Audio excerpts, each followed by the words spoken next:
Hey friends and parents, don't miss an entire summer of surprises on Disney Plus, who is sponsoring today's story. I am definitely looking forward to our Friday family movie nights as we watch the wonderful summer of Mickey Mouse, and I'm really excited about America the Beautiful, especially to all my critter protectors. This is from the producers of Planet Earth, and so we're gonna get the most amazing tour of the most amazing wildlife that America has to offer. All these and more streaming this month on Disney Plus.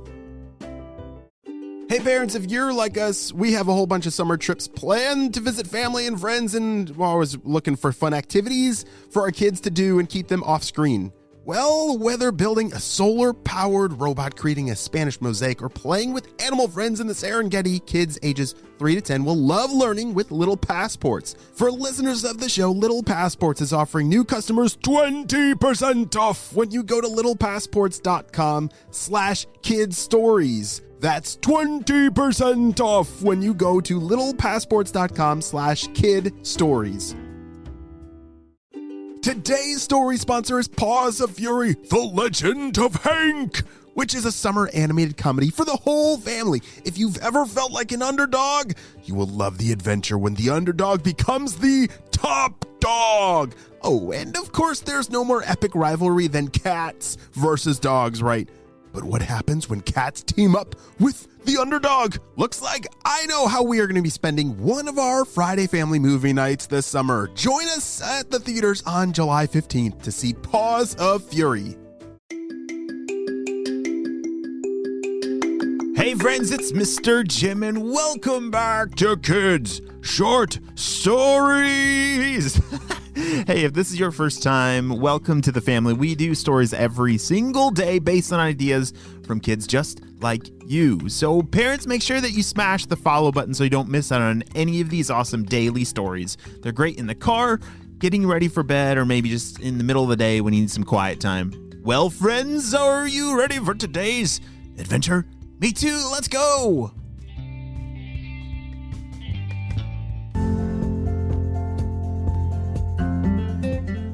It was a beautiful evening as Maddie and Will were camping in the woods right next to a lake.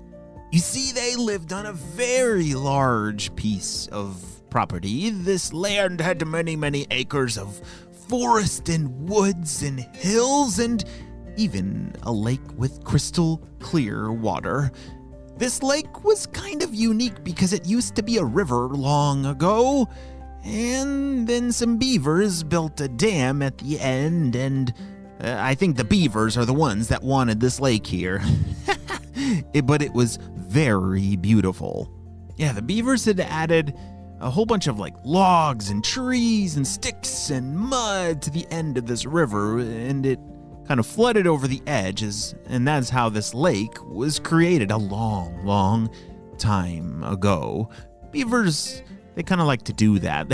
They like to turn rivers into lakes because they don't like water moving fast. They want slow water so that they can swim in nice, calm water. And lakes are better for that than rivers. Hey, Maddie, can you hand me those marshmallows over there? Asked Will. Yeah, here you go. And our fire's kind of getting a little low. You think I should add some more wood? Asked Maddie. Yeah, I think you're right, said Will. You see, that's an important part of camping. You have to keep a very close eye on your campfire. One, you don't want it to burn out. But two, you also don't want it to get too big and start a forest fire. That would be very, very bad. Some forests, you're not allowed to make campfires for that very reason, because sometimes in certain times of the year, it can be very dry. And so it's not safe to have a campfire because one little spark could set the whole thing on fire.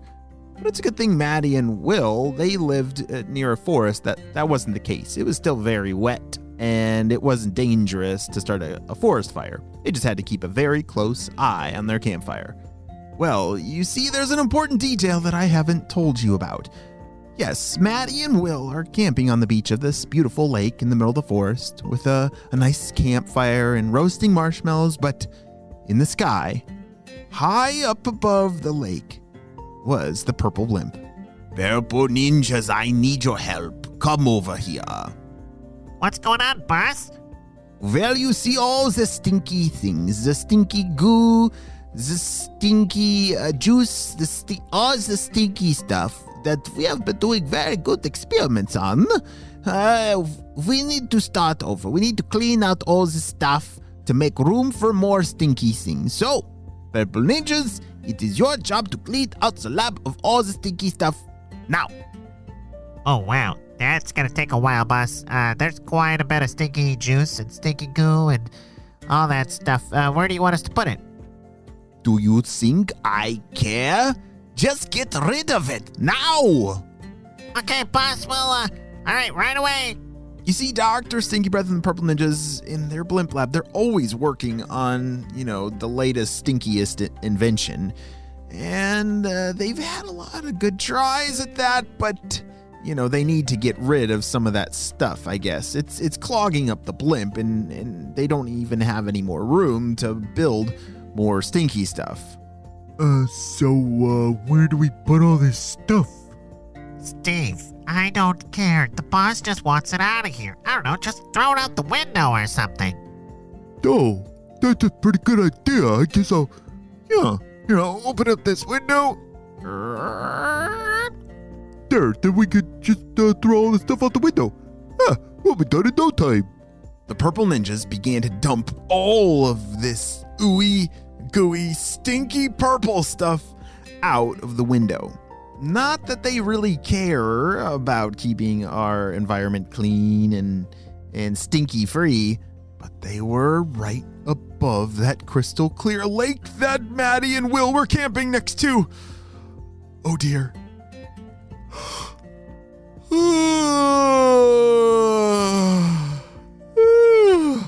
Hey, good morning, Maddie. Oh, is it morning already? Asked Maddie. Yeah, look, the sun's up, said Will. They had slept soundly through the night and were welcomed with a very stinky morning surprise. Oh, what is that smell? Will, is that you? Asked Maddie.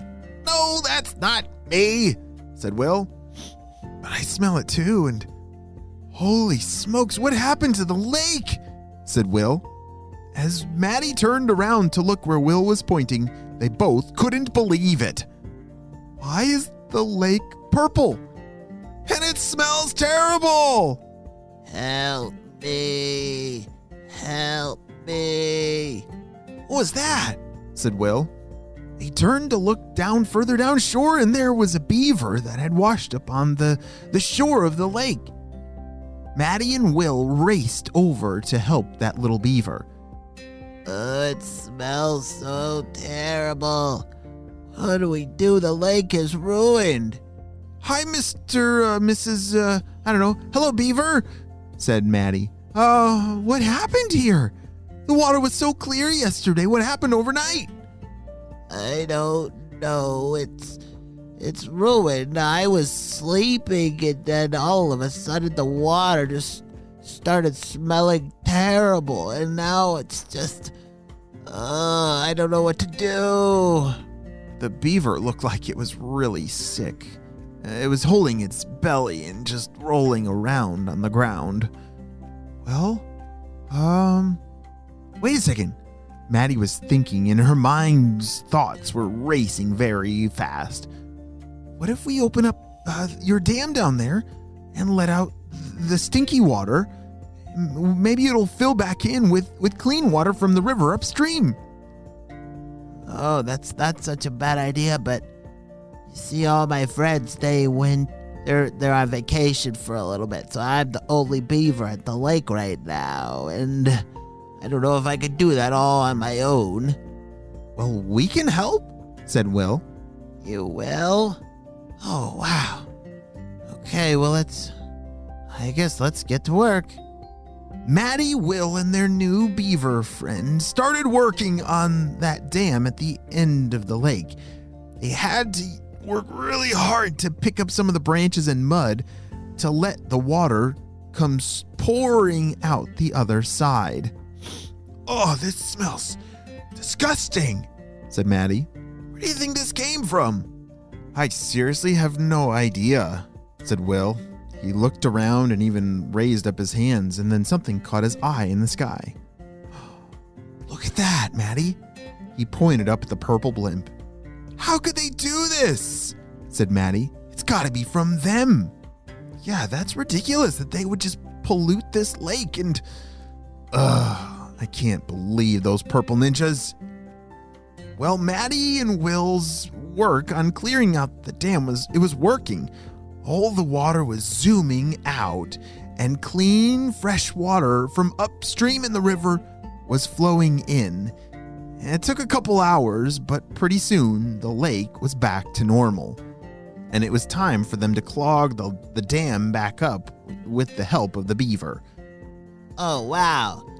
Thank you so much, Maddie and Will. You two have been so helpful. I really could not have done this without you. Yeah, well, we're glad to help, and we're glad to have that stinky mess out of this lake, said Maddie. Don't worry, we got your back. Will and I will keep a close eye in this lake and make sure those purple ninjas don't dump anything in here ever again. Wow, great job, Will and Maddie.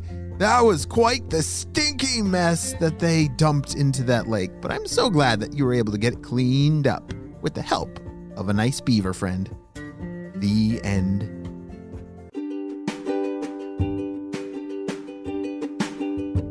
Great job. You listened all the way to the end, and you know what time it is. It's time for Kid Shoutouts.